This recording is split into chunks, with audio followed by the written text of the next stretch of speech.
이 아줌마가 미친 거 아니야? 어디서 돈을 빌려달래?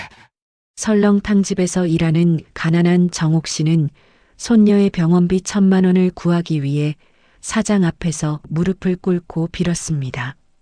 그러나 사장은 오히려 그런 정옥 씨를 비웃으며 모멸감을 줬죠. 그리고 그날 밤 정옥 씨는 눈길에 쓰러진 노숙자를 구해주면서 인생이 180도 바뀌게 됩니다. 착한 정옥 씨에게 천사라도 찾아온 걸까요? 사연 시작 전 구독과 좋아요를 눌러주시고 어디서 듣고 계신지 댓글 남겨주시면 그곳에 건강과 행운이 가득하기를 바라겠습니다. 그럼 지금부터 이야기를 시작하겠습니다. 새벽 4시 세상이 아직 잠들어 있을 시간이에요. 하지만 한정옥 씨의 하루는 이미 시작되고 있었죠. 낡은 연립주택 2층, 삐걱거리는 문을 조심스럽게 열며 정옥 씨는 작은 방을 들여다봤습니다. 소윤이가 자고 있었어요. 8살 손녀의 작은 몸뚱이가 이불 속에서 새우처럼 웅크려 있었죠. 항암 치료 부작용으로 머리카락이 많이 빠져서 정옥 씨가 직접 뜬 분홍색 털모자를 쓰고 있었습니다. 정옥 씨는 문지방에 앉아 한참을 손녀를 바라봤어요. 소윤이의 작은 숨소리가 들렸습니다. 가늘고 약한 숨소리였어요. 정옥 씨는 눈시울이 뜨거워지는 걸 느끼며 고개를 돌렸습니다.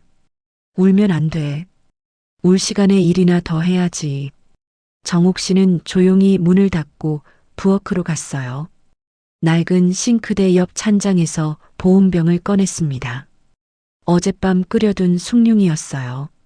한 모금 마시며 목을 축이고 손등으로 입가를 닦았죠. 거울을 봤어요. 63, 주름진 얼굴이 비쳤습니다. 언제부터 이렇게 늙었을까요? 머리는 반쯤 휘어졌고 눈가에는 깊은 주름이 패여 있었어요. 하지만 정옥 씨는 거울을 오래 들여다보지 않았습니다. 볼수록 한숨만 나왔거든요. 외투를 걸치고 현관문을 나서는 정옥 씨의 어깨는 굽어 있었어요. 한평생 무거운 짐을 지고 산 사람의 어깨였죠. 계단을 내려가는 발걸음도 무거웠습니다. 무릎이 쑤셨거든요. 하지만 멈출 수는 없었어요. 버스 정류장까지 10분을 걸었어요. 찬바람이 옷깃 사이로 파고들었습니다. 정옥 씨는 호호 입김을 불어가며 손을 비볐어요. 장갑을 꼈지만 손가락 끝은 여전히 시렸죠. 첫 차를 타고 설렁탕집이 있는 시장 골목에 도착한 건 새벽 5시였어요. 가게 셔터를 올리고 안으로 들어가니 어둠 속에서 사골 뼈 냄새가 코를 찔렀습니다. 익숙한 냄새였어요. 지난 3년간 매일 맡아온 냄새였죠. 불을 켜자 주방이 드러났어요. 기름때가 낀 벽, 녹슨 선반, 바닥에 널린 양파 껍질들이었습니다. 정옥 씨는 한숨도 쉬지 않고 앞치마를 두르고 고무장갑을 꼈어요.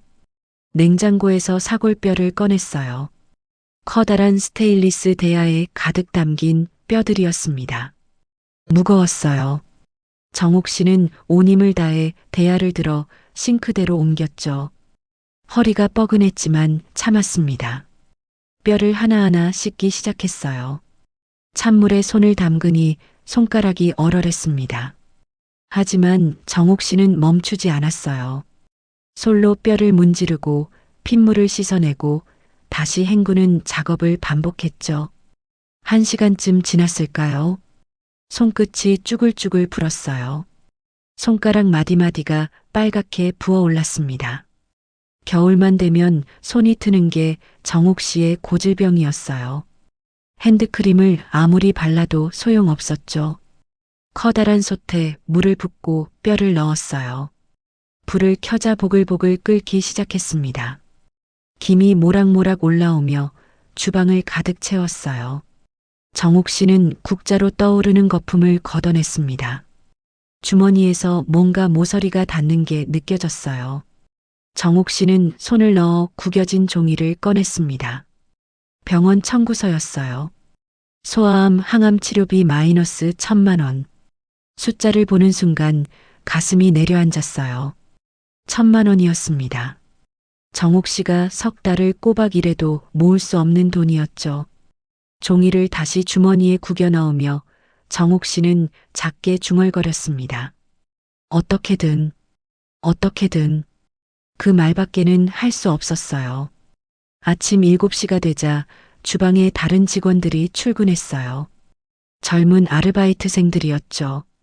정옥 씨를 보고는 인사도 제대로 하지 않았습니다. 그저 스마트폰만 들여다보며 각자 일을 시작했어요. 이모, 국물 더 끓여놔요. 오늘 손님 많을 것 같은데. 주방장 김 씨가 툭 던지듯 말했어요. 정옥 씨는 고개를 끄덕이며 다시 솥으로 돌아갔습니다. 9시 가게 문이 열렸어요. 손님들이 하나둘 들어오기 시작했습니다. 주문이 밀려 들어왔고 주방은 순식간에 전쟁터가 됐어요. 설렁탕 3개, 수육 추가요. 여기 김치 더요. 정옥 씨는 쉴 틈 없이 움직였어요. 국물을 퍼담고 그릇을 나르고 설거지를 하고요. 땀이 이마를 타고 흘렀습니다. 등은 이미 땀으로 흠뻑 젖어 있었어요. 그때였어요. 한정옥. 사장 박철수의 목소리가 주방에 울려 퍼졌어요. 정옥 씨는 화들짝 놀라 고개를 들었습니다. 박철수 사장은 40 중반의 다부진 남자였어요. 항상 인상을 쓰고 다녔고 직원들을 함부로 대하는 걸로 유명했죠. 특히 정옥 씨에게는 더 심했습니다. 이 국물 봐요. 간이 왜 이래? 짜기만 하고. 사장이 국자를 들어 국물을 떴어요. 한 입 마시더니 바로 싱크대에 뱉었습니다. 손님들 입맛 다 버리게 생겼네. 아줌마 몇 번을 말해야 알아들어요? 죄송합니다. 정옥 씨는 고개를 숙였어요. 사실과는 딱 맞았습니다. 다른 직원들도 알고 있었어요. 하지만 아무도 말하지 않았죠. 미안하면 다해요? 일 제대로 못하면 나가야지. 사장이 소리쳤어요. 주방의 다른 직원들은 고개를 돌렸습니다. 못 본 척, 못 들은 척이었어요. 정옥 씨는 입술을 깨물었어요. 참아야 했습니다. 이 일자리를 잃으면 안 됐거든요. 소윤이 치료비를, 생활비를 벌 수 있는 곳이 여기밖에 없었어요. 다시 끓일게요. 죄송합니다. 고개를 더 깊이 숙이며 정옥 씨는 말했어요. 사장은 코웃음을 치고는 돌아섰습니다. 점심시간이 지나고 오후가 됐어요. 정옥 씨의 다리는 후들거렸습니다. 아침부터 지금까지 단 한 번도 앉지 못했거든요. 허리는 펴지지도 않았어요. 그때 뜨거운 국물이 튀었어요. 정옥 씨는 비명을 삼키며 발을 움찔했습니다. 장화 속으로 끓는 국물이 흘러들어갔어요. 발목이 화끈거렸죠. 하지만 정옥 씨는 그 자리에서 움직이지 못했습니다. 설거지가 아직 산더미처럼 쌓여 있었거든요. 조금만 참자. 발목의 통증을 애써 무시하며 정옥 씨는 다시 설거지를 시작했어요. 그릇을 닦는 손이 떨렸습니다. 눈물이 핑 돌았지만 참았어요. 오후 3시 잠깐의 휴식 시간이었어요. 정옥 씨는 뒷문 계단에 주저앉았습니다. 장화를 벗어보니 발목이 빨갛게 부어올라 있었어요. 물집도 잡혔죠. 아이고. 작은 신음이 새어나왔어요. 정옥 씨는 찬물에 적신 수건을 발목에 댔습니다. 시원하면서도 따가웠어요. 주머니에서 핸드폰을 꺼냈어요. 오래된 폴더폰이었죠. 화면을 켜자 소윤이 사진이 배경화면으로 떴습니다. 병원 침대에서 환하게 웃고 있는 손녀의 모습이었어요. 소윤아, 할미가 꼭 살릴게. 정옥 씨는 화면을 쓰다듬으며 중얼거렸어요. 눈물이 뺨을 타고 흘러내렸습니다. 저녁 6시 병원에 들를 시간이었어요. 정옥 씨는 사장에게 조심스럽게 말했습니다. 사장님, 오늘 병원 가봐야 해서요. 일찍 좀. 병원? 또요? 사장이 눈을 흘겼어요. 아줌마, 요즘 병원 너무 자주 가는 거 아니에요? 여기가 놀이터예요? 손녀가 아파서요. 항암 치료 중이라. 그거야 안 됐지만 그렇다고 일을 대충 하면 안 되죠. 다른 사람들 다 정시 퇴근하는데 아줌마만 특별 대우할 순 없어요. 정옥 씨는 할 말을 잃었어요. 목이 메었습니다. 다른 직원들은 아무 말 없이 자기 일만 했어요. 그럼 설거지까지만 하고 갈게요. 그래야죠. 어디서 대충 일하고 돈 받아 처먹으려고. 사장은 그렇게 말하고는 사무실로 들어가 버렸어요. 정옥 씨는 눈물을 참으며 다시 싱크대로 향했습니다. 손은 더 거칠게 갈라져 있었고 발목은 계속 쓰라렸어요. 하지만 멈출 수 없었습니다. 밤 8시가 되어서야 정옥 씨는 가게를 나설 수 있었어요. 급히 버스를 타고 병원으로 향했습니다. 소아병동의 문을 열자 소윤이가 침대에 누워 있었어요. 링거를 맞고 있었죠. 창백한 얼굴이었지만 할머니를 보자 환하게 웃었습니다. 할머니, 우리 소윤이 오늘은 좀 어때? 정옥 씨는 손녀의 작은 손을 잡았어요. 손이 얼음처럼 차가웠습니다. 괜찮아요. 주사 맞을 때 좀 아팠는데 이제 안 아파요. 소윤이가 씩씩하게 말했어요. 하지만 목소리는 힘이 없었죠. 할머니, 손이 왜 이래요? 소윤이가 할머니의 갈라진 손을 보며 물었어요. 정옥 씨는 얼른 손을 숨기며 웃었습니다. 아니야. 그냥 좀 거칠어졌어. 할미 손은 원래 이래. 아프지 마요. 할머니가 아프면 나 혼자 남는 거잖아요.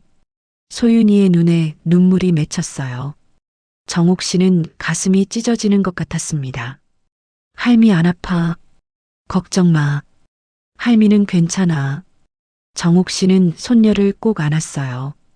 작고 가벼운 몸이었습니다. 너무 가벼워서 무서웠어요. 병실을 나서는 길 간호사가 정옥 씨를 불렀어요. 보호자분, 잠깐만요. 네. 다음 주에 항암 치료 들어가는데요. 비용이 아직 미납이셔서요. 간호사가 서류를 건넸어요.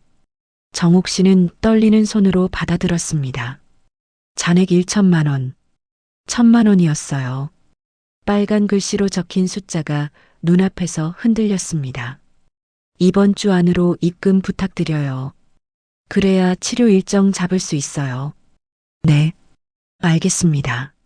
정옥 씨는 고개를 숙이고 병원을 나왔어요. 밤 공기가 차가웠습니다. 하늘을 올려다보니 별이 하나도 보이지 않았어요. 집으로 돌아가는 버스 안이었어요. 정옥 씨는 창밖을 보며 생각했습니다. 어떻게 1,000만 원을 만들지. 은행 대출은 이미 한도가 꽉 찼어요. 친척들에게 빌릴 수도 없었죠. 다들 형편이 어려웠고 무엇보다 정옥 씨를 돕고 싶어 하는 사람이 없었습니다. 내일 사장님한테 부탁해보자. 선불이라도. 하지만 그게 될까요? 정옥 씨는 자신도 없었어요. 집에 도착한 건 밤 10시였어요.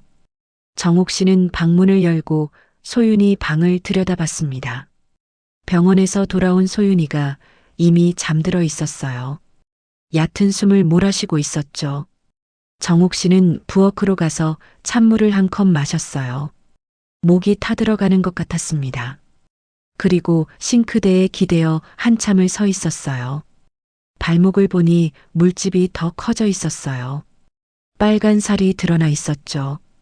약을 발라야 했지만 정옥 씨는 그럴 기력도 없었습니다. 그냥 방바닥에 드러 누웠어요.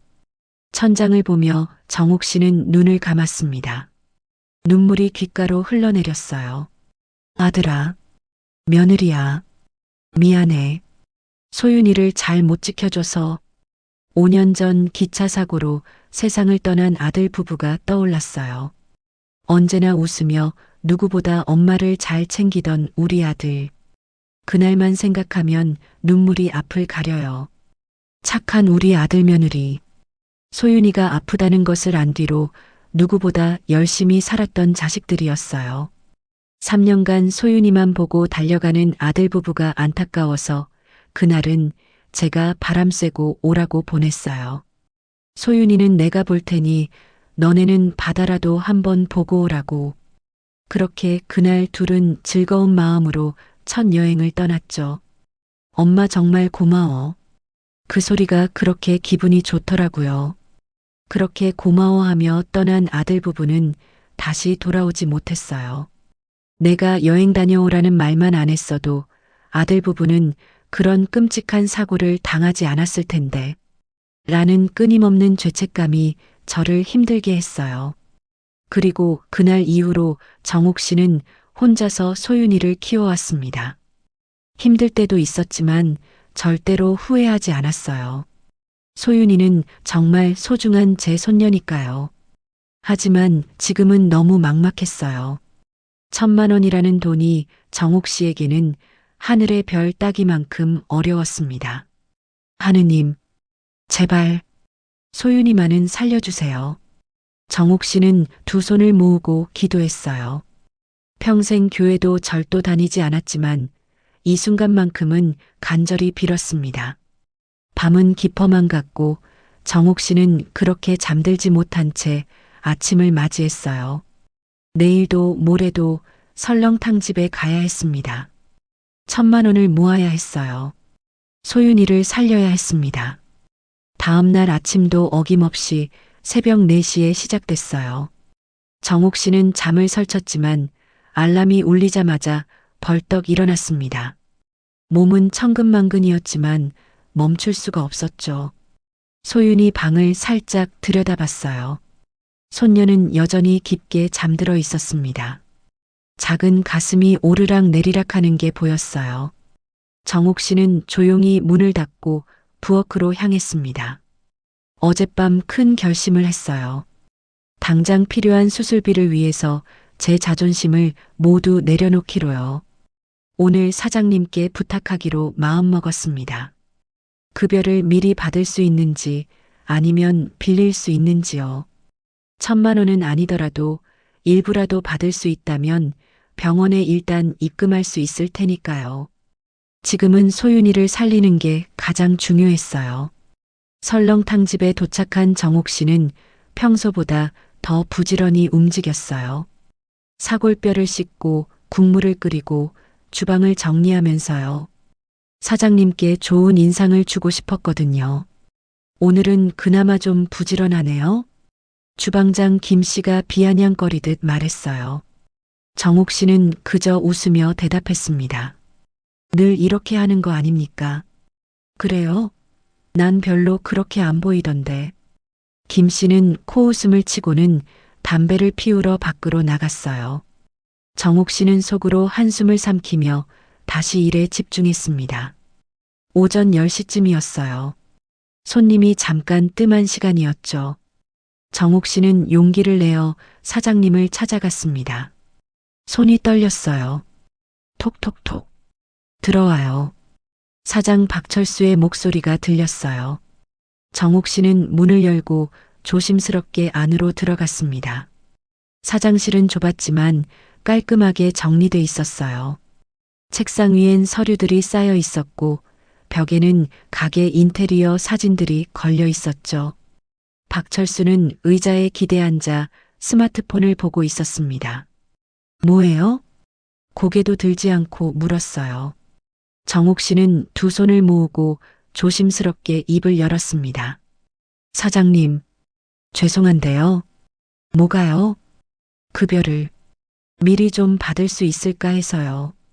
그제야 박철수가 고개를 들었어요. 인상을 찌푸리며 정옥 씨를 바라봤죠. 급여를 미리? 왜요? 손녀가 병원에 입원해 있는데 치료비가 급해서요. 치료비요? 박철수는 피식 웃었어요. 비웃는 웃음이었습니다. 아줌마, 그거 내 알 바 아니잖아요. 여기는 회사예요. 자선단체가 아니라고. 알아요. 그래서 미리 받는 거니까 다음 달 급여에서 빼주시면. 안 돼요. 당신이 1,000만 원 빌리고 사라질지 어떨지 내가 어떻게 믿어요. 박철수는 단호하게 잘라 말했어요. 정옥 씨는 당황해서 한 걸음 앞으로 다가갔습니다. 사장님, 제발이요. 1,000만 원까지는 아니어도 몇백이라도. 1,000만 원? 박철수가 눈을 크게 떴어요. 그러더니 웃음을 터뜨렸습니다. 크게 거칠게요.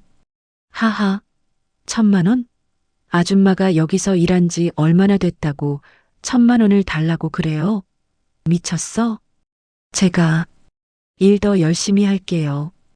야근도 하고 주말에도 나올게요. 아줌마.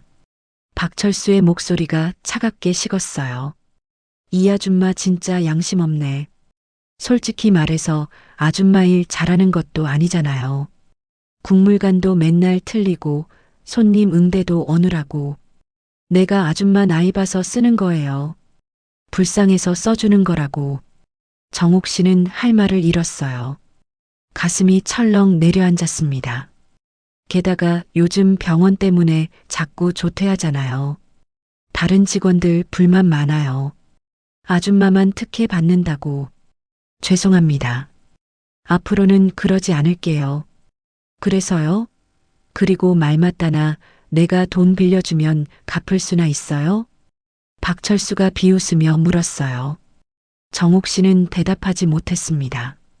솔직히 갚을 방법이 없었거든요. 아줌마 나이에 아줌마 월급으로 1,000만 원을 어떻게 갚을 건데요?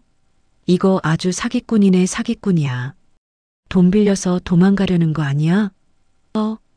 내가 호구로 보여요? 이 아줌마가 진짜 열받게 하네. 당신 잘리고 싶어? 정옥 씨는 눈물이 핑 돌았어요. 하지만 참았습니다. 여기서 울면 안 된다고 생각했죠. 그런데 다리에 힘이 풀렸어요. 간절함이 무릎을 꿇게 만들었습니다. 털썩? 정옥 씨는 사장실 바닥에 무릎을 꿇었어요. 차가운 바닥이 무릎팍에 닿았습니다. 박철수는 놀란 듯 의자에서 일어섰어요. 뭐 하는 거예요? 사장님, 제발이요. 1,000만 원은 안 돼도 몇백만 원만이라도. 손녀가 죽어요. 제발. 정옥 씨의 목소리가 떨렸어요. 눈물이 뺨을 타고 흘러내렸습니다. 손은 바닥에 짚고 고개는 바닥에 닿을 듯 숙였어요. 손녀가 항암 치료를 받아야 하는데 돈이 없으면 치료를 못 받아요. 제발, 제발이요. 박철수는 정옥 씨를 내려다보며 혀를 찼어요. 뭐 하는 거예요? 이거 보기 안 좋게. 남들이 날 나쁜 사람이라고 볼 거 아니야. 무리한 부탁하는 건 아줌만데. 1,000만 원. 안 돼요. 그럼 500이라도. 아니면 300이라도. 정옥 씨는 계속 애원했어요. 자존심도 체면도 다 버렸습니다. 지금은 오직 소윤이를 살리는 것만이 중요했으니까요. 박철수는 한참을 정옥 씨를 내려다보다가 책상 서랍을 열었어요. 지갑을 꺼내더니 돈을 꺼냈습니다. 아이씨. 탁. 5만 원권 2장이 정옥 씨 앞 바닥에 떨어졌어요. 정옥 씨는 그 돈을 멍하니 바라봤어요. 5만 원이었습니다. 1,000만 원을 부탁했는데 5만 원이요. 그거라도 받고 얼른 내 앞에서 꺼져요. 기분 더럽네. 그거라도 줄 때 가지고 가라고. 박철수가 차갑게 말했어요. 그리고 빨리 일어나요. 다른 직원들 보면 뭐라고 그래요? 사람을 무슨 조폭을 만들어? 정옥 씨는 떨리는 손으로 5만 원 2장을 을 집어들었어요. 구겨진 지폐였습니다. 손에 쥔 돈이 너무 가벼웠어요. 이 돈으로는 아무것도 할 수 없었죠. 고맙습니다. 그래도 정옥 씨는 그렇게 말했어요. 무릎을 짚고 일어서려 하는데 다리에 힘이 들어가지 않았습니다. 한참을 버둥거리다가 겨우 일어섰어요. 얼른 나가봐요. 손님 올 시간이에요. 빨리 일이나 해요. 박철수는 다시 의자에 앉아 스마트폰을 들여다봤어요. 정옥 씨는 비틀거리며 사장실을 나왔습니다. 복도에 나오자 다리가 후들후들 떨렸어요. 벽에 기대어 한참을 서 있었죠. 손에 쥔 5만 원이 뜨겁게 느껴졌습니다. 모욕의 무게였어요. 이게 내 존엄의 값인가. 정옥 씨는 눈물을 닦고 다시 주방으로 돌아갔어요. 다른 직원들이 힐끔힐끔 쳐다봤습니다. 눈이 빨개진 정옥 씨를 보고 수군거렸어요. 사장실에서 뭐 했대요? 돈 빌려달라고 했나 봐. 에휴, 민망하게. 정옥 씨는 그 말들을 들었지만 모르는 척 했어요. 듣지 않은 척 했습니다. 그냥 일에만 집중했어요. 점심시간이었어요. 손님들이 몰려들었고 주방은 정신없이 돌아갔습니다. 정옥 씨는 국물을 퍼담고 그릇을 나르고 또 나르고요. 그때였어요. 아, 한정옥. 또 사장의 목소리였어요. 정옥 씨는 움찔하며 고개를 돌렸습니다. 뭐해요? 손님 기다리는데. 죄송합니다. 정옥 씨는 급히 주방으로 뛰어갔어요. 그런데 발이 헛디뎠습니다. 미끄러운 바닥이었어요. 휘청, 쿵. 정옥 씨는 그대로 넘어졌어요. 옆에 있던 커다란 국통이 기울어지며 뜨거운 국물이 쏟아져 나왔습니다. 아! 국물이 정옥 씨의 팔과 다리에 쏟아졌어요. 화끈거렸습니다.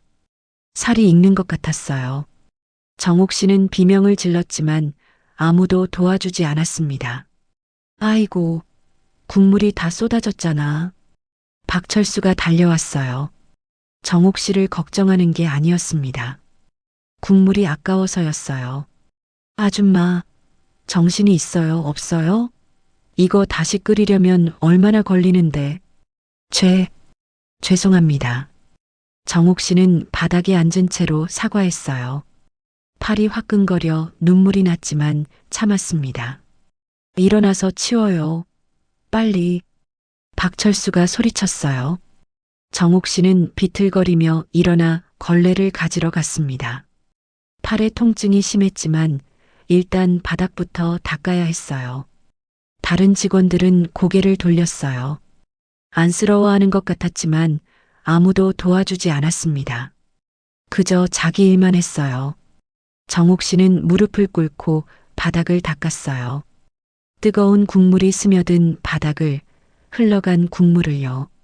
손이 떨렸습니다. 팔의 화상이 욱신거렸어요. 이렇게까지 해야 하나? 그런 생각이 들었어요. 하지만 정옥 씨는 고개를 저었습니다. 아니에요. 해야 해요. 소윤이를 위해서라면 이것보다 더한 것도 할 수 있었으니까요. 바닥을 다 닦고 일어섰을 때 정옥 씨는 휴지통에서 뭔가를 발견했어요. 구겨진 종이였습니다. 펴보니 병원 청구서였죠. 자신의 주머니에서 떨어진 것 같았어요. 소아암 항암 치료비 마이너스 1,000만 원. 그 숫자를 보는 순간 정옥 씨는 무릎이 꺾였어요. 다시 주저앉고 말았습니다. 너무 막막했어요. 어떻게 이 돈을 만들 수 있을까요? 5만 원을 주머니에서 꺼냈어요. 5만 원과 1,000만 원이었습니다. 너무 큰 차이였어요. 정옥 씨는 그 돈을 꼭 쥐고 한참을 앉아 있었습니다. 한정옥, 뭐해? 설거지 안 해? 김 주방장의 목소리가 들렸어요. 정옥 씨는 얼른 일어나 싱크대로 갔습니다. 화상 입은 팔로 설거지를 시작했어요. 물이 닿을 때마다 따가웠지만 참았습니다. 오후 내내 일했어요. 손님이 끊이지 않았고 정옥 씨는 쉴 틈이 없었습니다. 팔의 화상은 점점 더 심해졌어요. 물집이 잡히기 시작했죠. 저녁 6시 퇴근 시간이었어요. 정옥 씨는 앞치마를 벗고 옷을 갈아입었습니다. 팔을 보니 빨갛게 부어올라 있었어요. 약국에 가야 할 것 같았지만 돈이 아까웠습니다. 가게를 나서는데 박철수가 불렀어요. 한정욱. 네, 사장님? 오늘 실수 때문에 국물 다시 끓이느라 재료비 많이 들었어요. 이번 달 급여에서 좀 빼야겠어요. 정욱 씨는 귀를 의심했어요. 네. 국물값이 얼만데요? 10만 원은 빼야겠네요. 사장님, 그건 제가 일부러 그런 게 아니라 일부러든 아니든 손해는 손해잖아요. 당연히 책임져야죠. 박철수는 그렇게 말하고는 돌아서 버렸어요.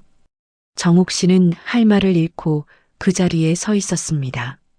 이번 달 급여가 120만 원이었어요. 거기서 10만 원을 빼면 110만 원밖에 남지 않았습니다.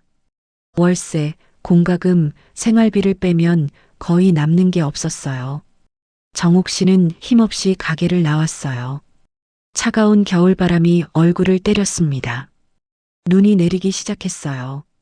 버스 정류장까지 걸어가는 길이었어요. 정욱 씨는 발걸음이 무거웠습니다. 팔은 계속 욱신거렸고 마음은 더 아팠어요. 동네 마트 앞을 지나갔어요. 채소 코너가 보였습니다. 파 한 단이 눈에 들어왔어요. 소윤이가 깍두기를 좋아했거든요. 소윤이 오늘 먹을 깍두기라도 만들어줘야지. 정욱 씨는 마트로 들어가 파 한 단을 집어들었어요. 1,500원이었습니다. 계산대로 가면서 다른 것도 보였지만 아무것도 살 수 없었어요. 돈이 없었으니까요. 계산을 하고 나오는데 마트 직원이 정욱 씨를 불렀어요. 어머, 손님. 팔이 왜 그래요? 정욱 씨는 팔을 보니 화상 부위가 옷 밖으로 드러나 있었어요. 빨갛고 물집이 잡힌 피부였죠. 아, 그냥 일하다가 좀 병원 가보셔야겠어요. 저거 화상인데. 괜찮아요. 집에 가서 약 바를게요. 정욱 씨는 얼른 옷소매를 내리고 마트를 나왔어요. 직원의 걱정스러운 눈빛이 부담스러웠습니다. 버스를 타고 집으로 가는 길이었어요. 창밖으로 눈이 펑펑 쏟아지고 있었습니다. 하얀 눈이 세상을 덮어가고 있었어요. 정욱 씨는 휴대폰을 꺼냈어요. 소윤이에게서 문자가 와 있었습니다. 할머니, 오늘은 병원 안 와도 돼요. 괜찮아요. 푹 쉬세요. 사랑해요. 짧은 문자였지만 정욱 씨의 눈에 눈물이 맺혔어요. 소윤이는 항상 이랬습니다. 자기가 아픈데도 할머니를 걱정했어요. 우리 소윤이 착하기만 해서. 정욱 씨는 답장을 보냈어요. 할미도 사랑해. 내일 깍두기 해줄게. 맛있게 먹어. 전송 버튼을 누르고 정욱 씨는 휴대폰을 꼭 쥐었습니다. 집에 도착했을 때는 밤 8시였어요. 정욱 씨는 부엌으로 가서 팔을 다듬기 시작했습니다. 화상 입은 팔이 아팠지만 깍두기는 만들어야 했어요. 칼로 팔을 썰고 물을 깍둑 썰기하고 양념을 버무렸어요. 손이 떨렸지만 정성스럽게 만들었습니다. 소윤이가 좋아할 생각을 하니 조금은 힘이 났거든요. 깍두기를 다 만들고 나니 밤 10시였어요. 정욱 씨는 바닥에 주저앉았습니다. 온몸이 쑤시고 아팠어요. 팔의 화상은 점점 더 악화되고 있었죠. 약장을 열어 연고를 찾았어요. 오래된 화상 연고가 하나 있었습니다. 뚜껑을 열어보니 거의 바닥이 보였어요. 정욱 씨는 그 적은 양을 아껴 발라야겠다고 생각하며 손가락 끝으로 조금만 떠서 화상 부위에 발랐습니다. 따가웠어요. 하지만 참았습니다. 정욱 씨는 항상 참아왔으니까요. 거울을 봤어요. 피곤에 지친 얼굴이 비쳤습니다. 눈 밑은 시퍼렇게 멍들어 있었고 입술은 바짝 말라 갈라져 있었어요. 언제까지 이렇게 살아야 하나. 그런 생각이 들었지만 정욱 씨는 고개를 저었습니다. 약한 마음을 먹으면 안 됐어요. 포기하면 끝이었으니까요. 주머니에서 5만 원을 꺼냈어요. 구겨진 지폐를 펴서 서랍에 넣었습니다. 그리고 병원 청구서도 함께 넣었어요. 1,000만 원. 어떻게 모으지? 답은 없었어요. 하지만 정옥 씨는 포기할 수 없었습니다. 그날 밤 정옥 씨는 또 잠들지 못했어요. 천장을 보며 여러 생각을 했습니다. 복권을 살까, 대출을 더 받을까, 아니면 집을 팔까요? 하지만 어떤 것도 현실적이지 않았어요. 새벽 2시쯤 정옥 씨는 겨우 잠이 들었습니다. 얕은 잠이었어요. 꿈속에서도 계속 일하고 있었죠. 그리고 다음날 새벽 4시 알람이 울렸어요. 또다시 하루가 시작됐습니다. 정옥 씨는 일어나 설렁탕 집으로 향했어요. 눈은 밤새 더 많이 내려서 길은 하얗게 쌓여 있었습니다. 미끄러운 길을 조심조심 걸어가며 정옥 씨는 생각했어요. 오늘도 버텨야지. 내일도 모레도. 소윤이를 위해서. 하지만 정옥 씨는 아직 몰랐어요. 바로 오늘 밤 퇴근길에 운명을 바꿀 만남이 기다리고 있다는 것을요. 운명은 이렇게 가장 어두운 순간에 찾아오곤 합니다. 그날 하루도 지옥 같았어요. 정옥 씨는 새벽부터 밤까지 쉬지 않고 일했습니다. 화상 입은 팔은 계속 욱신거렸지만 내색할 수 없었어요. 사장 눈치를 봐야 했거든요. 점심시간엔 손님이 너무 많아서 밥 먹을 시간도 없었어요. 정옥 씨는 그저 물 한 컵으로 허기를 달랬죠. 속이 쓰렸지만 참았습니다. 늘 그랬듯이요. 오후 3시쯤 정옥 씨는 잠깐 뒷문에 나가 앉았어요. 다리가 후들거렸습니다. 손은 갈라지고 팔은 화상으로 붓고 온몸이 비명을 지르는 것 같았어요. 주머니에서 휴대폰을 꺼냈어요. 소윤이에게 전화를 걸었습니다. 여보세요? 소윤아? 할머니. 소윤이의 밝은 목소리가 들렸어요. 정옥 씨는 그 목소리만으로도 힘이 났습니다. 좀 어때? 응, 괜찮아요. 간호사 선생님이 주사 잘 놔줬어요. 아프지 않았어? 조금. 근데 참을 만해요. 소윤이는 씩씩하게 말했지만 목소리에 힘이 없었어요. 정옥 씨는 가슴이 아팠습니다. 할미 오늘 늦게 갈 것 같아. 미안해. 괜찮아요. 할머니, 무리하지 마세요. 우리 소윤이 착하기만 해서. 할미가 내일 깍두기 가져갈게. 와, 진짜요? 할머니 깍두기 제일 맛있는데. 소윤이의 목소리가 조금 밝아졌어요. 정옥 씨는 미소 지었습니다. 이 순간만큼은 행복했어요. 밤 9시, 드디어 퇴근 시간이었어요. 정옥 씨는 앞치마를 벗고 외투를 걸쳤습니다. 밖은 어두웠고 눈이 펑펑 쏟아지고 있었어요. 조심해서 가요. 주방장 김 씨가 무심하게 말했어요. 정옥 씨는 고개를 숙이며 인사했습니다. 네, 수고하셨어요. 가게 문을 나서자 찬바람이 얼굴을 때렸어요. 눈발이 거세게 날렸습니다. 정옥 씨는 외투깃을 여미며 천천히 걷기 시작했어요. 설렁탕 집에서 버스 정류장까지는 좁은 골목길을 지나가야 했어요. 가로등이 몇 개 없어서 어두웠죠. 눈이 쌓여서 길도 미끄러웠습니다. 정옥 씨는 조심조심 발을 내디뎠어요. 넘어지면 큰일이었거든요. 병원 갈 돈도 없었고 일을 못하게 되면 더 큰 문제였으니까요. 골목 중간쯤 왔을 때였어요. 눈밭에 뭔가 큰 게 보였습니다. 처음엔 쓰레기 봉투인 줄 알았어요. 하지만 가까이 가보니 사람이었습니다. 눈 속에 쓰러져 있는 사람이었어요. 저기, 괜찮으세요? 정옥 씨는 조심스럽게 다가가며 물었어요. 대답이 없었습니다. 정옥 씨는 무릎을 꿇고 그 사람을 살펴봤어요. 노인이었어요. 70은 넘어 보이는 남자 노인이었죠. 회색 코트를 입고 있었지만 눈에 흠뻑 젖어 있었습니다. 얼굴은 창백했고 입술은 파랗게 질려 있었어요. 아저씨, 아저씨. 정옥 씨는 노인의 어깨를 흔들었어요. 노인이 희미하게 신음했습니다. 살아 있었어요. 정옥 씨는 안도의 한숨을 쉬었습니다. 그리고 얼른 노인의 손을 잡아봤어요. 얼음장처럼 차가웠어요. 이러다 얼어 죽겠어. 정옥 씨는 당황했어요. 119를 불러야 할까요?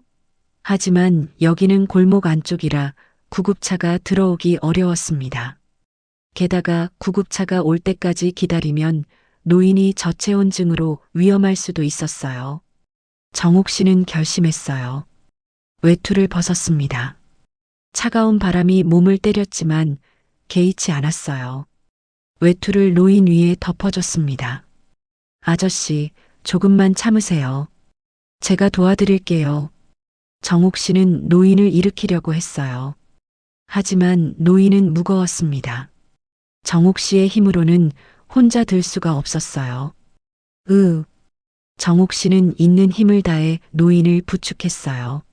노인의 팔을 자신의 어깨에 걸치고 천천히 일으켰습니다. 허리가 끊어질 것 같았지만 참았어요. 조금만 가요. 정옥 씨는 노인을 끌다시피 하며 걸었어요. 설렁탕집 쪽으로요. 가게 뒤편에 사장이 쓰지 않는 작은 창고방이 있었거든요. 거기라도 데려가야 했습니다. 한 걸음 한 걸음이 너무 힘들었어요. 정옥 씨의 다리는 후들거렸고 숨은 가빠졌습니다. 눈은 계속 내렸고 발밑은 미끄러웠어요. 몇 번이나 넘어질 뻔했죠. 조금만 더. 정옥 씨는 계속 중얼거리며 걸었어요. 노인은 의식이 희미했지만 정옥 씨에게 몸을 맡기고 있었습니다. 10분쯤 걸렸을까요? 정옥 씨는 마침내 설렁탕집 뒷문에 도착했어요. 문을 열고 안으로 들어가니 다행히 주방에는 아무도 없었습니다. 창고방 문을 열었어요. 좁고 어두운 방이었지만 일단 따뜻했습니다. 보일러가 연결돼 있었거든요. 정옥 씨는 노인을 바닥에 조심스럽게 눕혔어요. 그리고 창고에 있던 낡은 이불을 꺼내 노인 위에 덮어줬습니다. 아저씨, 괜찮으세요? 노인은 눈을 감은 채로 있었어요. 숨은 쉬고 있었지만 여전히 차가웠습니다. 정옥 씨는 노인의 젖은 옷을 벗겨야 한다고 생각했어요. 조심스럽게 코트를 벗겼습니다. 그 아래 정장 재킷도 벗겼어요. 셔츠까지 젖어 있었죠. 정옥 씨는 창고에 있던 깨끗한 수건으로 노인의 몸을 닦아줬습니다. 이러다 감기 걸리겠어. 정옥 씨는 중얼거리며 노인을 돌봤어요. 마치 아픈 가족을 돌보듯이요. 주방으로 가서 따뜻한 물을 끓였어요. 그리고 설렁탕 국물을 조금 떠서 작은 그릇에 담았습니다. 창고방으로 돌아와 노인을 조심스럽게 일으켰어요. 아저씨, 이거라도 좀 드세요. 따뜻한 국물이에요. 노인의 입에 숟가락을 가져다 댔어요. 국물이 입술에 닿자 노인이 희미하게 반응했습니다. 조금씩 국물을 삼켰어요. 그래요, 천천히 드세요. 정옥 씨는 한 숟가락씩 정성스럽게 떠먹여줬어요. 노인의 얼굴에 조금씩 생기가 돌아오는 것 같았습니다. 국물을 반쯤 먹였을 때 노인이 눈을 살짝 떴어요. 희미한 눈빛이었죠. 어디? 괜찮아요. 안전한 곳이에요. 제가 아저씨를 데려왔어요. 노인은 정옥 씨를 멍하니 바라봤어요. 그리고 작게 미소 지었습니다. 고맙습니다. 목소리는 힘이 없었지만 진심이 담겨 있었어요. 정옥 씨는 미소로 답했습니다. 천만에요. 사람이 쓰러져 있는데 그냥 지나칠 수 없죠. 노인은 다시 눈을 감았어요. 하지만 이번엔 편안해 보였습니다. 숨소리도 규칙적이었어요. 정옥 씨는 노인 곁에 앉아 지켜봤어요. 시계를 보니 밤 11시였습니다. 집에 가야 했지만 노인을 혼자 둘 수 없었어요. 정옥 씨는 노인의 이마에 손을 대봤어요. 체온이 조금 올라온 것 같았습니다. 다행이었어요. 노인의 옷을 살펴봤어요. 비싼 옷이었습니다. 코트도 재킷도 구두도요. 이 사람이 보통 사람은 아닌 것 같았어요. 하지만 정옥 씨는 개의치 않았습니다. 부자든 가난하든 사람은 다 똑같았으니까요. 정옥 씨는 노인의 이마에 손을 대봤어요. 체온이 조금 올라온 것 같았습니다. 다행이었어요. 노인의 옷을 개어놓으며 정옥 씨는 생각했어요. 이 사람은 누굴까요? 옷차림을 보니 보통 사람은 아닌 것 같았어요. 코트도 재킷도 구두도 비싸 보였거든요. 하지만 정옥 씨는 개의치 않았습니다. 부자든 가난하든 사람은 다 똑같았으니까요. 추우면 떨고 아프면 신음하고 도움이 필요하면 손을 내밀어야 하는 거였죠. 가족들이 걱정하시겠네. 정옥 씨는 노인의 옷주머니를 살펴봤어요. 혹시 연락처가 있을까 해서요. 하지만 주머니는 비어 있었습니다. 휴대폰도 없었어요. 이 추운 날 밖에서 뭐 하셨을까? 정옥 씨는 궁금했지만 묻지 않았어요. 사람마다 사정이 있는 법이니까요. 밤이 깊어갔어요. 정옥 씨는 노인 곁에 앉아 졸음과 싸우고 있었습니다. 눈꺼풀이 무거웠지만 잠들면 안 됐어요. 노인을 지켜봐야 했으니까요. 새벽 2시쯤 정옥 씨는 깜빡 졸았어요. 머리가 옆으로 떨어졌다가 벌떡 깼습니다. 노인을 보니 여전히 잠들어 있었어요. 숨소리가 편안했습니다. 얼굴에도 혈색이 돌아왔어요. 정옥 씨는 안도의 한숨을 쉬었어요. 다행이었습니다. 노인이 회복되고 있었으니까요. 창고 문 밖에서 소리가 들렸어요. 정옥 씨는 화들짝 놀라 귀를 기울였습니다. 누가 오는 것 같았어요. 문이 조심스럽게 열렸어요. 주방장 김 씨였습니다.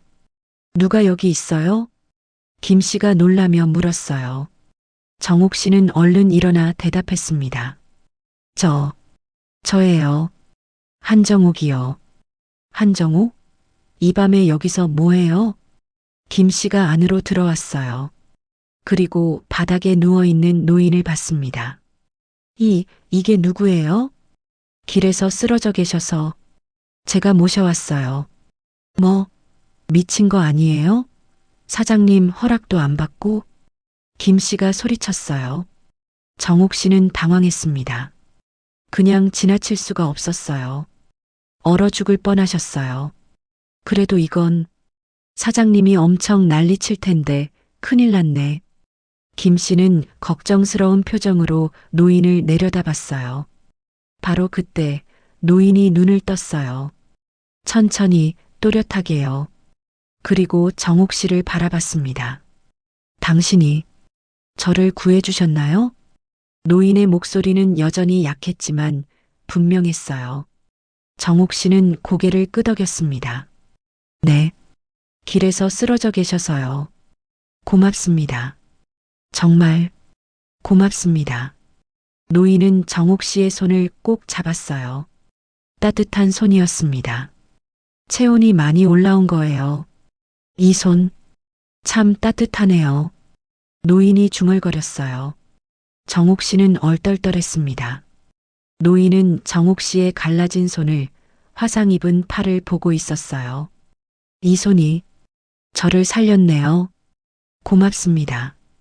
김 씨는 영문을 몰라 두 사람을 번갈아 봤어요. 저기, 괜찮으세요? 119 부를까요?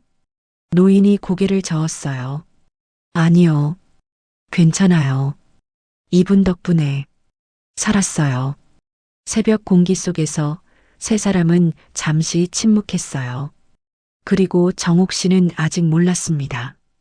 이 노인이 누구인지, 그리고 이 만남이 자신의 인생을 어떻게 바꿔놓을지요. 운명의 톱니바퀴가 돌아가기 시작했어요. 날이 밝았어요.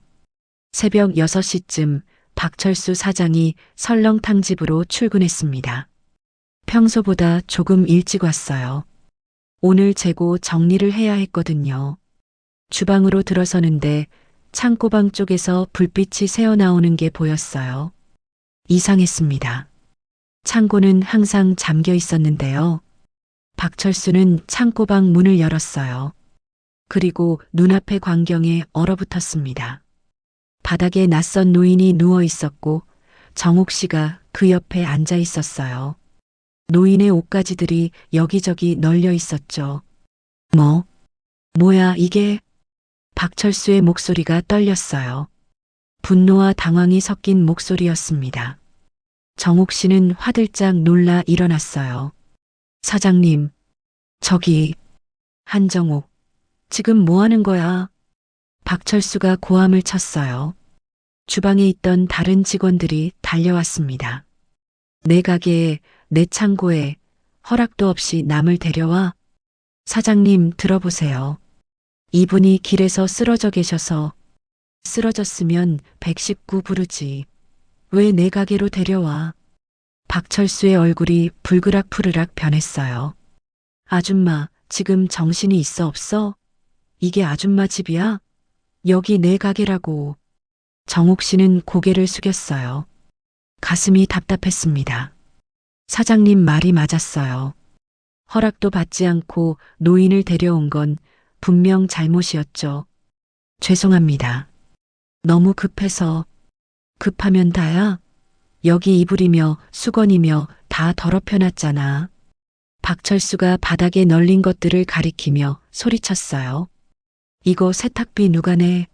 아줌마가 낼 거야? 제가 낼게요. 정옥 씨의 목소리는 작았어요. 그리고 이 사람 누군지는 알아? 몸병 있는 사람이면 어쩌려고? 우리 가게 문 닫게 생겼네. 박철수는 노인을 보며 인상을 찌푸렸어요. 당장 나가. 둘 다 나가. 사장님, 나가라고. 경찰 부를까? 정옥 씨는 눈물이 핑 돌았어요. 하지만 참았습니다. 노인을 일으켜야 했으니까요. 아저씨, 일어나실 수 있으세요? 정옥 씨가 조심스럽게 노인을 부축했어요. 노인은 힘겹게 일어났습니다. 이 아줌마가 말썽을 일으켜서 죄송합니다. 제가 책임질게요. 노인이 박철수를 향해 말했어요. 박철수는 코웃음을 쳤습니다. 책임? 노인네가 무슨 책임을 져요? 그냥 빨리 나가요, 둘 다. 정옥 씨는 노인을 부축해서 창고방을 나왔어요. 다른 직원들은 수군거리며 지켜봤습니다. 저 할머니 진짜 대단하다. 사장님 허락도 없이 남 데려오다니. 완전 잘렸겠네. 정옥 씨는 그 말들을 들으며 가게로 이동했어요. 찬 공기가 얼굴을 때렸습니다. 아저씨, 괜찮으세요? 네. 덕분에 살았습니다. 노인은 정옥 씨를 보며 미안한 표정을 지었어요. 쟤 때문에 일자리까지 잃으실 것 같은데. 괜찮아요. 사람이 더 중요하죠. 정옥 씨는 웃으며 말했어요. 진심이었습니다. 노인은 정옥 씨의 손을 꼭 잡았어요. 은인입니다. 정말 고맙습니다.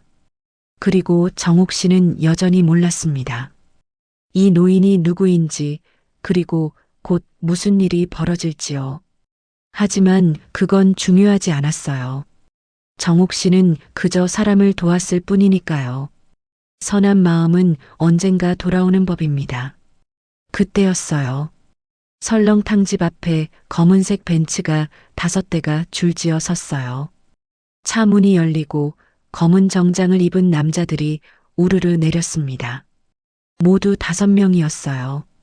선두에 선 남자가 휴대폰을 보며 말했어요. 회장님 위치가 여기라고 나옵니다. 이 설렁탕집에 계셨던 것 같습니다. 확실해요? 네, GPS 신호가 여기서 멈춰 있었습니다. 남자들은 재빨리 설렁탕집으로 향했어요. 문을 열고 들어서자 박철수가 깜짝 놀라 달려왔습니다. 어서 오십시오. 뭐 찾으시는? 도연그룹 비서실입니다. 회장님을 찾고 있는데요. 어젯밤 여기 계셨습니까? 박철수의 얼굴이 하얗게 질렸어요. 회장님? 네, 강도연 회장님이십니다. 그 순간 박철수는 깨달았어요. 아까 자신이 쫓아낸 노인이 재벌 그룹 회장이었다는 걸요. 몰랐습니다. 제가 박철수는 다리가 후들후들 떨렸어요. 운명의 수레바퀴는 이미 돌아가기 시작했습니다. 남자들이 안으로 들어왔어요. 그리고 정욱이 구한 노인을 발견했어요. 회장님, 남자들이 일제히 허리를 숙였어요. 정욱 씨는 그제야 확실히 알았습니다. 이 노인이 재벌 회장이구나. 강도연은 남자들을 보며 손을 흔들었어요. 괜찮아. 다들 고생했어. 회장님, 어떻게 이런 곳에 계신 겁니까? 어젯밤 산에 오르셨다가 연락이 끊기셔서 산에서 미끄러져서 다쳤어. 이 골목까지 걸어왔는데 힘이 빠져서 쓰러졌지. 그런데 도연은 정욱 씨를 바라봤어요. 이분이 저를 구해주셨어. 밤새 돌봐주셨고 비서들이 정욱 씨를 돌아봤어요. 놀란 표정들이었습니다. 정말 감사합니다. 비서실장이 정욱 씨에게 깊이 허리를 숙였어요. 정욱 씨는 손을 내저었습니다. 아니에요. 당연한 일했을 뿐이에요. 바로 그때 사장 박철수가 나타났어요. 출근한 참이었죠. 뭐야, 이 난리는? 박철수가 안으로 들어오다가 비서들을 봤어요. 그리고 바닥에 앉아 있는 도연을 봤습니다. 여기서 뭐 하는 거예요? 누구? 비서실장이 박철수를 향해 말했어요. 도연그룹 비서실입니다.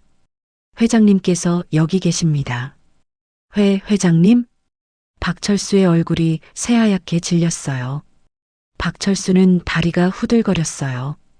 도연그룹 회장이 자기 가게에 있다고요? 그것도 창고방에요? 어떻게? 박철수는 말을 더듬었어요. 도연은 천천히 일어나 박철수를 바라봤습니다. 이 가게 사장이신가요? 네, 그렇습니다. 박철수는 얼른 허리를 숙였어요. 이 직원이 도연이 정욱 씨를 가리키며 말했어요. 밤새 저를 돌봐주셨습니다. 참 따뜻한 분이시더군요. 박철수는 정욱 씨를 쳐다봤어요. 믿을 수 없다는 표정이었습니다. 저 할머니가 회장님을 그랬습니까? 다행입니다. 박철수는 식은땀을 흘렸어요. 온갖 생각이 머릿속을 스쳤죠. 혹시 자기가 정욱 씨한테 한 짓들이 들통나면 어쩌지? 도연은 비서실장을 돌아봤어요. 병원 가야겠어. 그리고 도연은 정욱 씨를 보며 말했어요.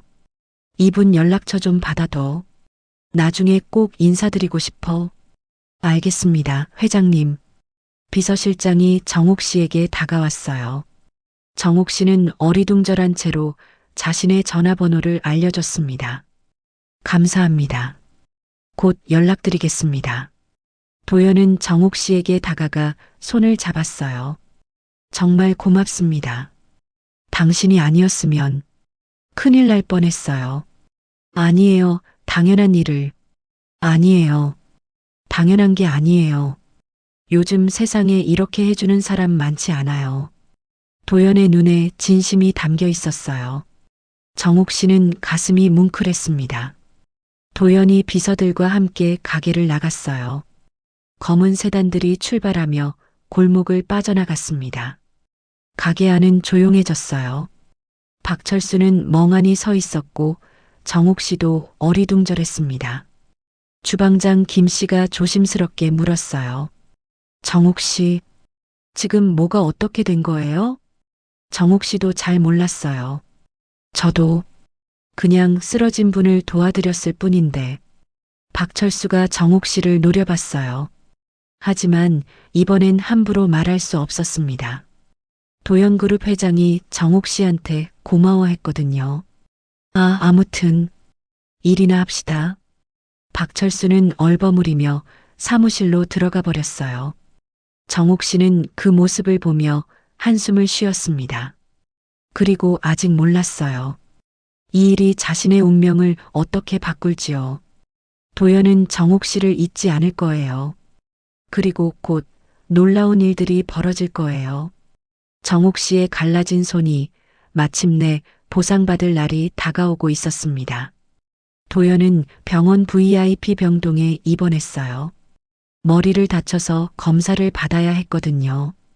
다행히 큰 부상은 아니었지만 의사는 이틀 정도 입원을 권했습니다.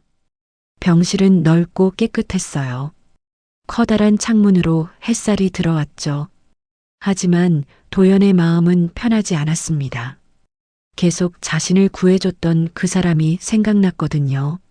한정옥. 어젯밤 자신을 구해준 그 여자요. 도연은 침대에 누워 천장을 바라봤어요. 어젯밤 일이 생생하게 떠올랐습니다. 눈 속에 쓰러져 있을 때, 차가운 바람에 의식이 흐릿해질 때, 누군가 따뜻한 손으로 자신을 일으켜줬던 순간이요. 이 손, 참 따뜻하네요. 도연은 자신도 모르게 그렇게 말했었어요. 정말 따뜻했거든요. 물리적인 온기만이 아니라 마음의 온기까지 느껴졌었죠. 도연은 그 손을 기억했어요. 갈라지고 거친 손이었습니다. 오랜 세월 고된 일을 해온 손이었어요. 팔에는 빨갛게 부어오른 화상 자국도 있었죠. 저분은 얼마나 힘들게 사셨을까?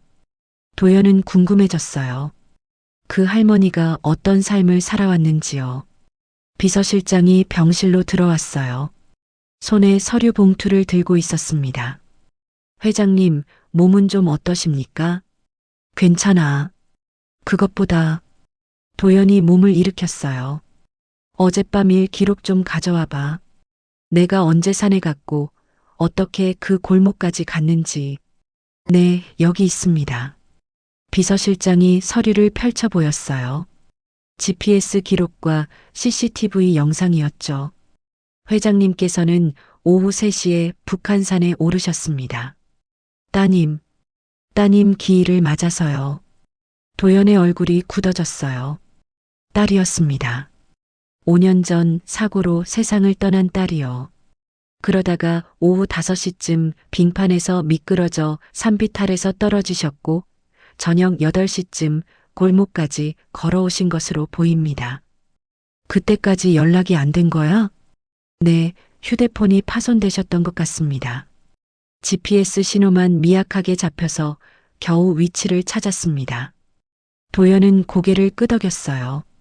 그날 정말 죽을 뻔했었죠. 추위와 부상으로요. 그 할머니, 한정옥 씨 신상 정보 좀 알아봐줘. 벌써 조사했습니다.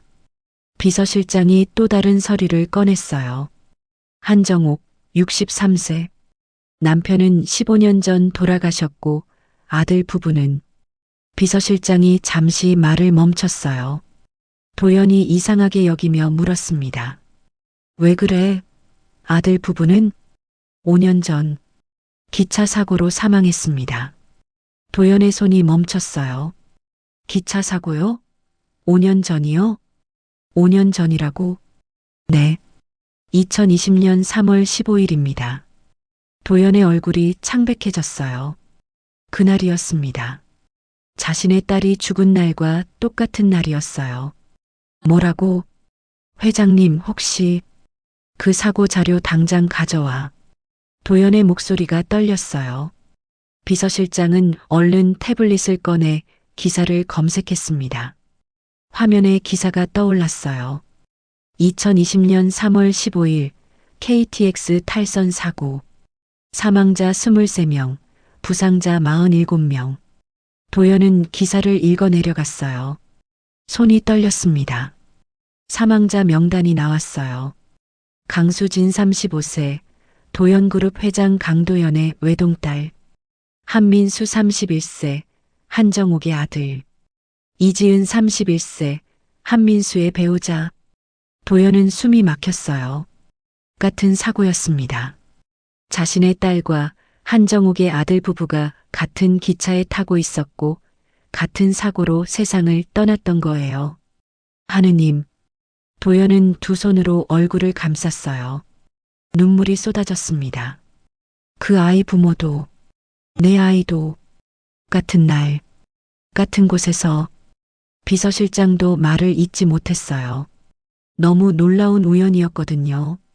도연은 한참을 울었어요. 5년 전 그날이 떠올랐습니다. 전화를 받았을 때, 병원으로 달려갔을 때, 차가운 시신 앞에 무릎 꿇었을 때요. 딸 수진이는 도연의 전부였어요. 아내는 수진이를 낳다가 세상을 떠났고 도연은 혼자 딸을 키웠죠. 똑똑하고 착한 딸이었습니다. 의사가 되겠다며 열심히 공부했어요. 그날 수진이는 의료봉사를 가는 길이었어요. 지방병원에서 무료 진료를 해주려고요. 도연은 말렸었습니다. 위험하다고, 다음에 가라고요. 하지만 수진이는 고집을 부렸어요. 아빠, 아픈 사람들이 기다리고 있어요. 꼭 가야 해요. 그게 마지막이었어요. 수진이가 도연에게 한 마지막 말이었죠. 도연은 5년 동안 그 죄책감 속에 살았어요. 말렸어야 했는데, 더 강하게 말렸어야 했는데요. 그리고 지금 그날 같은 사고로 아들 부부를 잃은 할머니가 자신을 구해줬다는 사실을 알게 됐습니다. 우리 같은 아픔을 겪었구나. 도연은 중얼거렸어요. 그리고 손자 얘기가 궁금해졌습니다. 한정옥 씨, 혹시 손주가 있나? 네, 손녀가 한 명 있습니다. 한소윤 8세입니다. 지금 누가 키우는데? 한정옥 씨가 홀로 키우고 있습니다. 도연은 고개를 끄덕였어요. 63세 나이에 8살 아이를 키우고 있다니요. 얼마나 힘들까요? 아이 상태는? 비서실장이 잠시 주저하다가 말했어요. 소아암 진단을 받았습니다. 현재 항암 치료 중이고요. 도연의 가슴이 철렁 내려앉았어요. 소아암? 네, 치료비가 많이 들어서. 한정옥 씨가 설렁탕집에서 일하며 돈을 벌고 있는 것 같습니다. 도연은 모든 게 이해됐어요. 그 갈라진 손, 화상 입은 팔, 피곤해 지친 얼굴이요. 손녀를 위해 자신의 모든 것을 희생하고 있었던 거예요. 의료 기록 좀 더 자세히 알아봐줘. 알겠습니다. 비서실장이 나가고 도연은 혼자 창밖을 바라봤어요. 햇살이 눈부셨지만 마음은 어두웠습니다. 그 아이는 지금도 싸우고 있구나. 도연은 자신의 딸이 떠올랐어요. 수진이도 의사였죠. 아픈 사람들을 돕고 싶어 했어요. 만약 수진이가 살아있었다면 소윤이 같은 아이를 꼭 도왔을 거예요. 수진아, 아빠가 대신 할게. 내가 못한 일을 아빠가 할게. 도연은 눈을 감고 딸에게 속삭였어요. 1시간 후 비서실장이 돌아왔어요. 손에 두꺼운 서류를 들고 있었습니다. 회장님, 한소윤 양의 의료 기록입니다. 도연은 서류를 받아 읽기 시작했어요. 진단서, 치료 기록, 청구서들이었습니다. 급성 림프 구성 백혈병, 항암 치료 6차, 다음 치료비 1천만 원. 도연은 숨을 삼켰어요. 1,000만 원이었습니다. 그 할머니에게는 엄청난 돈이었겠죠. 미납 내역도 있나? 네, 지난달 치료비 500만 원이 아직 미납입니다. 병원에서 독촉하고 있고요. 도연의 가슴이 아팠어요. 설렁탕집에서 온갖 모욕을 당하면서도 힘들게 일하는 이유가 이거였구나. 도연은 서류를 내려놓고 비서실장을 바라봤어요.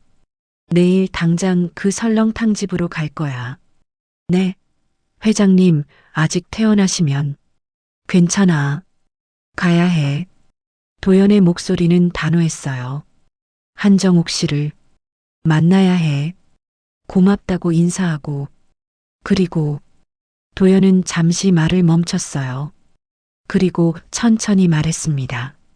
도와드리고 싶어. 그 아이를, 소윤이를.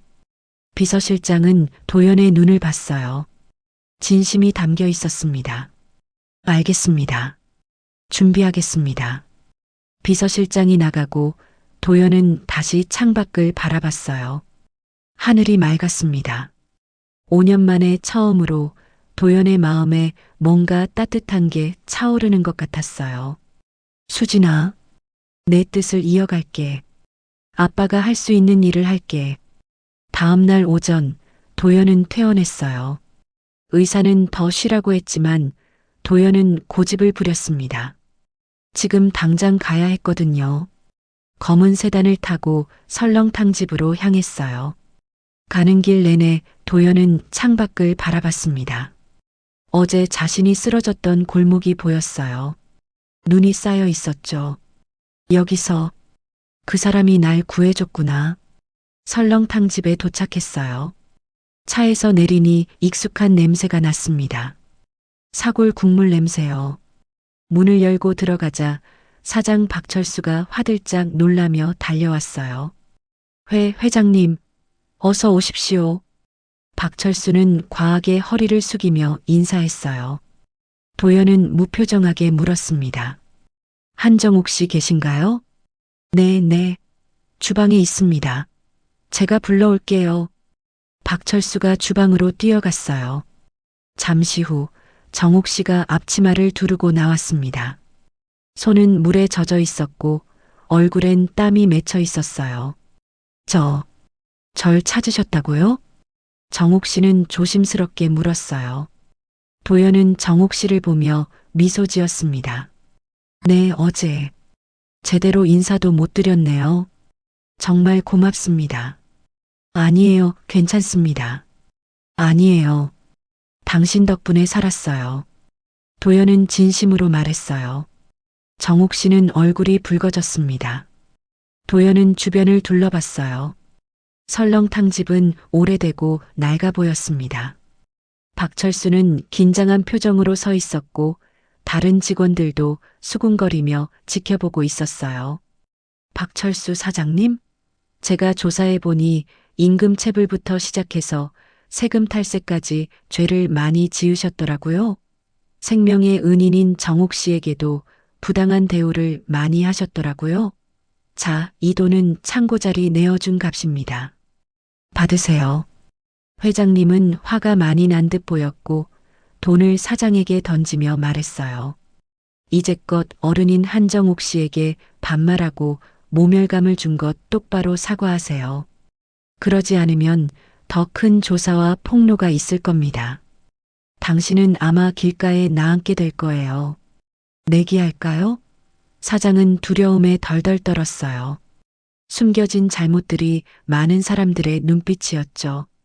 저에게 미안한 마음은 하나도 없어 보였지만 사장은 그 자리에서 허리를 숙이고 저에게 사과했어요. 죄송합니다. 이때까지 제가 무례하게 군 것 용서하세요. 제발 용서해 주세요. 앞으로 착하게 살겠습니다. 마음이 너무 통쾌했어요. 이제까지 받았던 모멸감이 다 씻겨 내려가는 것 같았죠. 저기, 잠깐 밖에서 얘기 좀 할까요? 도연이 조심스럽게 제안했어요. 정욱 씨는 당황했습니다. 일이 있어서요. 괜찮습니다. 괜찮아요. 박철수가 얼른 끼어들었어요. 한정욱 씨, 회장님이랑 얘기하고 와요. 천천히요. 박철수는 180도 달라진 태도였어요. 정욱 씨는 어리둥절했지만 앞치마를 벗고 도연을 따라 밖으로 나왔습니다. 근처 조용한 카페였어요. 도연은 정욱 씨를 자리에 앉히고 따뜻한 커피를 주문했습니다. 편하게 앉으세요. 감사합니다. 정욱 씨는 어색하게 앉았어요. 이런 곳에 와본 지 오래됐거든요. 도연은 정욱 씨를 마주보며 천천히 입을 열었어요. 한정욱 씨, 네, 우리 같은 아픔을 겪었더라고요. 정욱 씨는 눈을 크게 떴어요. 무슨 뜻인지 몰랐거든요. 5년 전 3월 15일 기억하시죠?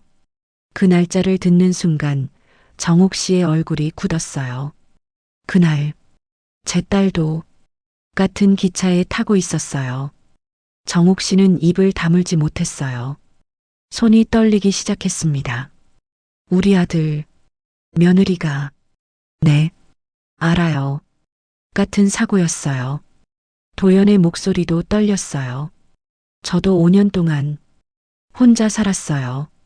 딸을 잃고 정옥 씨는 두 손으로 입을 막았어요.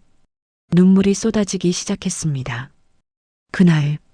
그날이, 네, 우리 모두 그날 사랑하는 사람들을 잃었어요. 두 사람은 서로를 바라봤어요.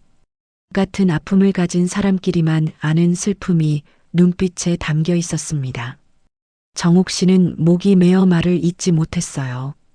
도연도 눈물을 참으며 고개를 숙였습니다. 카페 안은 고요했어요. 두 사람의 침묵이 흘렀죠. 말이 필요 없었습니다. 서로의 아픔을 이미 알고 있었으니까요. 한참 후에 도연이 다시 입을 열었어요. 소윤이, 손녀분 애기 들었어요. 정옥 씨가 고개를 들었어요. 눈물로 얼룩진 얼굴이었습니다. 병원 다니고 있다면서요? 네. 정옥 씨는 작게 대답했어요. 부끄러웠습니다. 손녀를 제대로 돌보지 못하는 것 같아서요. 항암 치료. 힘들죠? 네. 많이요. 치료비도 부담되시죠? 정옥 씨는 대답하지 못했어요. 눈물만 흘렀습니다. 도연은 정옥 씨의 손을 조심스럽게 잡았어요. 여전히 갈라지고 거친 손이었습니다. 도와드리고 싶어요. 네. 소윤이 치료비. 제가 도와드리고 싶어요. 정옥 씨는 화들짝 놀라며 손을 뺐어요. 안 됩니다. 그럴 순 없어요. 왜요? 저한테 그렇게까지 해주실 이유가 없잖아요. 있어요. 도연의 목소리는 단호했어요. 당신이 절 구해줬어요. 그리고 우리는 같은 아픔을 겪었어요. 그것만으로도 충분한 이유예요. 하지만 그리고 제 딸이 수진이가 의사였어요. 아픈 아이들을 도와주고 싶어 했죠. 만약 수진이가 살아있었다면 소윤이를 꼭 돌봐줬을 거예요. 정옥 씨는 눈물을 닦으며 고개를 저었어요. 감사하지만 전 제 힘으로 할게요. 한정옥 씨. 도연의 목소리가 간절해졌어요. 제발 제가 도울 수 있게 해주세요. 저도 누군가를 돕고 싶어요. 수진이가 못한 일을 대신하고 싶어요. 도연의 눈에서 눈물이 흘렀어요. 정옥 씨는 그 모습을 보며 마음이 흔들렸습니다. 두 사람은 한참을 그렇게 있었어요. 울고 또 울었죠. 5년 동안 참아왔던 슬픔이 터져나왔습니다. 커피는 식었지만 아무도 마시지 않았어요. 그저 서로의 아픔을 나눴습니다. 정옥 씨는 도연의 진심을 느꼈어요. 이 사람도 자신처럼 아파하고 있다는 걸요. 혼자 힘든 시간을 견뎌왔다는 걸요. 회장님, 정말 괜찮은 건가요? 네, 괜찮아요. 아니, 괜찮은 게 아니라 제가 하고 싶은 거예요. 도연은 정옥 씨를 똑바로 바라봤어요. 소윤이를 제가 도와주고 싶어요. 치료비뿐만 아니라 앞으로의 삶도요. 제가 딸의 기일날 정신을 잃고 이곳에 온 이유가 분명히 있을 거라고 생각합니다. 제가 죽지 않고 살아서 소윤이라는 아이를 알게 된 것도 이유가 있을 거예요. 그걸 모른 채 할 수 없어요. 정옥 씨는 떨리는 손을 가슴에 얹었어요. 가슴이 뜨거웠습니다. 평생 처음으로 누군가 진심으로 도와주겠다고 말하는 거였어요. 감사합니다. 정말 감사합니다. 정옥 씨는 고개를 숙이며 눈물을 흘렸어요. 도연도 눈물을 닦으며 미소 지었습니다. 두 사람 사이에 보이지 않는 끈이 생긴 순간이었어요. 같은 아픔을 겪은 사람끼리만 나눌 수 있는 특별한 연결고리였죠. 운명은 이렇게 아픔을 통해 사람을 이어주기도 합니다. 같은 아픔을 겪은 두 사람이 서로를 위로하고 돕는 아름다운 인연이었어요. 정옥 씨는 병원으로 향했습니다. 소윤이에게 좋은 소식을 전해줘야 했거든요. 소윤아, 할미가 새일 찾았어. 이제 더 자주 올 수 있을 거야. 그 말을 할 생각을 하니 가슴이 벅찼어요. 운명은 이렇게 같은 상처를 가진 사람들을 이어주고 서로를 치유하게 만들어요. 앞으로 도연과 정옥의 인생에도 서로의 아픔을 서로 치유해 나가며 위로와 따스함이 가득 흘러넘칠 거예요. 사연 들어주셔서 감사합니다. 구독과 좋아요는 큰 힘이 됩니다. 오늘도 좋은 하루 보내시고 항상 행복하세요.